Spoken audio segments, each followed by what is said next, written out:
Good evening, everybody. Matt here from Anchor Down Gaming, coming at you again with some Nintendo news revolving around the Nintendo Switch Pro, or should I say rumored Nintendo Switch Pro, and Xenoblade Chronicles Definitive Edition may have a concrete release date. Let's get into it.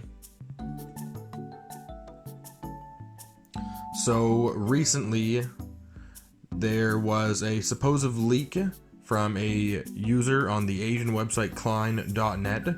This did have to be translated into English, so I'm going to share it here for you and I will read it aloud. Aside from the new Switch and improved process battery, the rumor is that Switch Pro is scheduled for the fourth quarter of this year.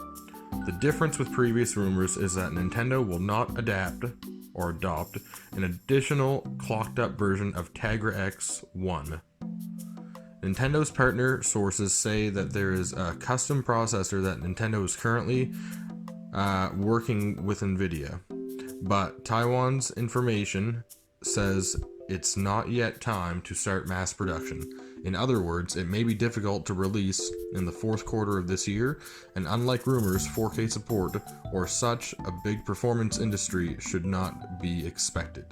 So people should not expect a big 4K increase with it. However, there are rumors that the GPU of a custom processor that is currently working together will be upgraded to Volta based on news from the US.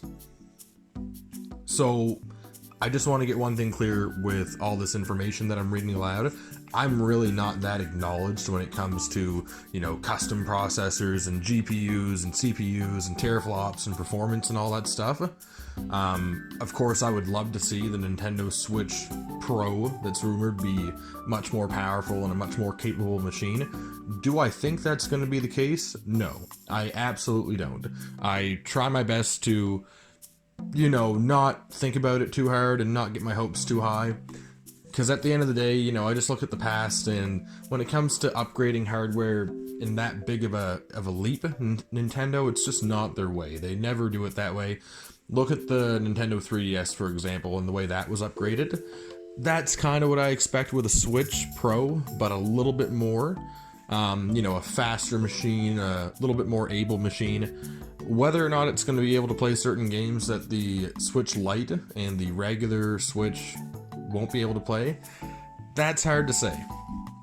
Because Nintendo's already sold nearly 50 million Switches between the Switch Lite and the regular Switch. And to just bust out a new one and then have some really good new games come out on it that those users won't be able to play, that'll be a big slap in the face. So I can't see them doing that, but I could definitely see some certain games running a lot better on the Switch Pro. One being Doom Eternal. That's a big one that I think will launch close to the same time as the Switch Pro, and it will run really, really good with a significant difference on that system over the originals. I also think that if they do release a Nintendo Switch Pro, that it will release day and date with The Legend of Zelda Breath of the Wild sequel, just like the Nintendo Switch Lite launched day and date with The Legend of Zelda Link's Awakening, and the original Switch launched the same day as Breath of the Wild.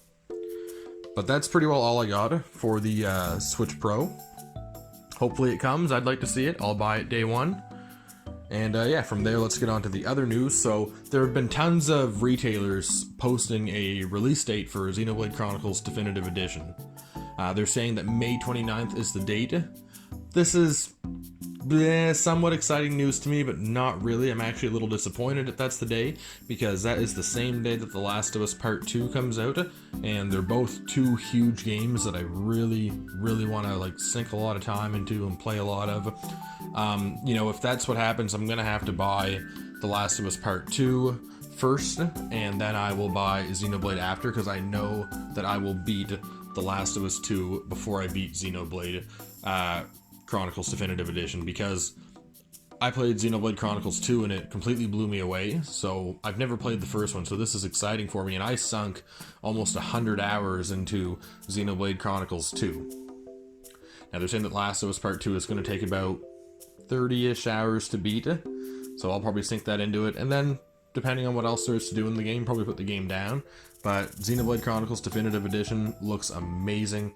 I can't wait to experience it for the first time in much better quality. It looks like a really good increase from the first game, and overall, I'm just super excited to play that game. But that's pretty well all for tonight, folks.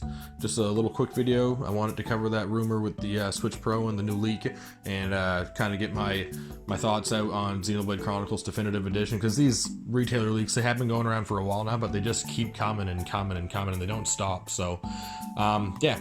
Let me know your thoughts down in the comments below. Do you want Xenoblade Chronicles Definitive Edition to release on May 29th, or would you rather a different date for it? What do you think of a Nintendo Switch Pro? Are you still going to buy it if it's only a little bit more powerful than the regular Nintendo Switch? We'll just have to wait and see, but let me know in the comments. Anyone following me on Twitter at AnchorDown902, thank you very much. Anyone following me on Instagram at AnchorDownGaming, thank you very much. And don't forget to hit that big subscribe button right there and subscribe to the channel for more content in the future. I look forward to all seeing you guys later, and have a great night.